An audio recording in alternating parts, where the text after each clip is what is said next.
I'd say number 2 is have a really effective general durable power of attorney for finances, not just to avoid all the situations I've just described, but to even go beyond that. So this is where the elder law attorney in me comes out.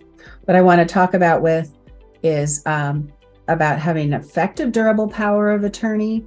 That's a kind of document that prepares for the what ifs, not just the what if somebody loses capacity. Let's say you're married and your spouse loses capacity. You've got a durable power of attorney. The court's not going to be in your business. That's great. But let's go a step further. Your spouse needs long-term care, and you don't want to spend all of your assets paying for their care, because you go to an elder law attorney and say, oh, we can qualify your spouse for Medicaid benefits. You don't have to spend down all your money. There's lots of strategies so that the state will pay for your care.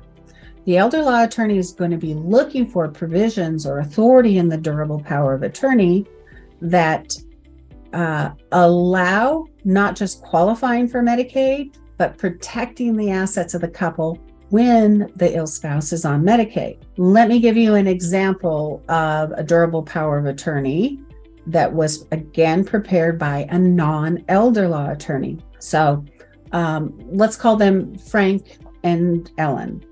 Ellen has advanced dementia, and it's too late for her to prepare new estate planning documents. She does not have the legal capacity that allows her to now sign new documents. So even though they're in front of a Medicaid elder law attorney now, they're coming with old documents that weren't prepared by an elder law attorney.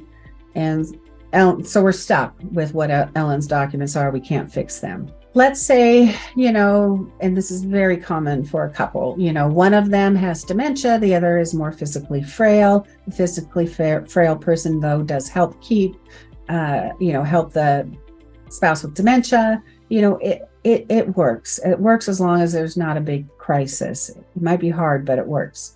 So Frank is caring for Ellen at their home. And let's say her care needs increase because Frank has a health decline or something else occurs that, it's no longer working. Let's say that the couple is financially eligible at this point for Medicaid benefits. And so that we can then, apply for Medicaid. Medicaid pays for Ellen's care at the care home. Frank visits her every day. Things are going okay. But remember I said that Ellen had not the greatest documents. Because of how Ellen's documents read, we were precluded from doing things that we would want to do. Here, let me give you an example. Maybe you've heard of a community property agreement. That's and there's different kinds, but some community property agreements say, hey, when I die, everything becomes my spouse's automatically. And a community property agreement typically may not be revoked unless both of the spouses want to revoke it. But we don't have the authority in a durable power of attorney to revoke that document. Similarly, general durable powers of attorney drafted by non-elder law attorneys might not grant the authority not just to revoke such a document, but to enter into what's called a separate property agreement. You see, if we have Ellen on Medicaid, we want her to own no assets. We want the house, any bank accounts, anything else to be in Frank's name only for a number of reasons.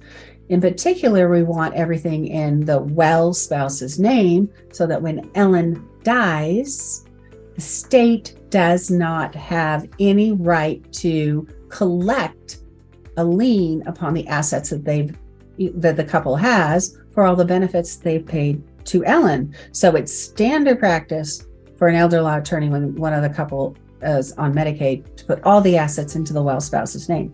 Sometimes we can't do that. Sometimes, since we can't do that, that means that the state is going to end up with all of the couple's money.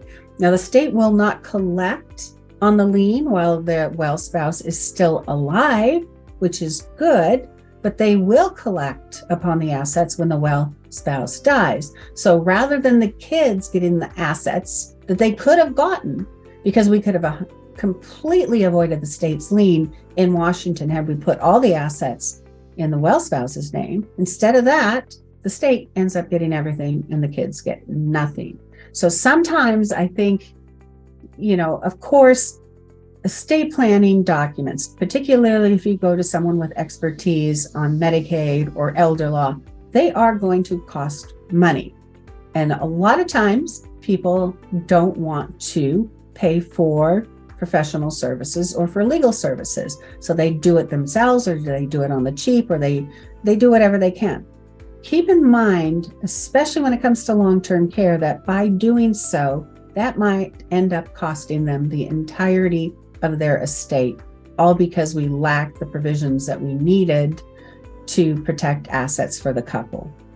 So when you're thinking about durable powers of attorney, I want you to keep in mind that it's, in my opinion, that they are the most important documents you can have, is that they allow us to protect assets for the couple and then ultimately for their beneficiaries, for their children or whomever.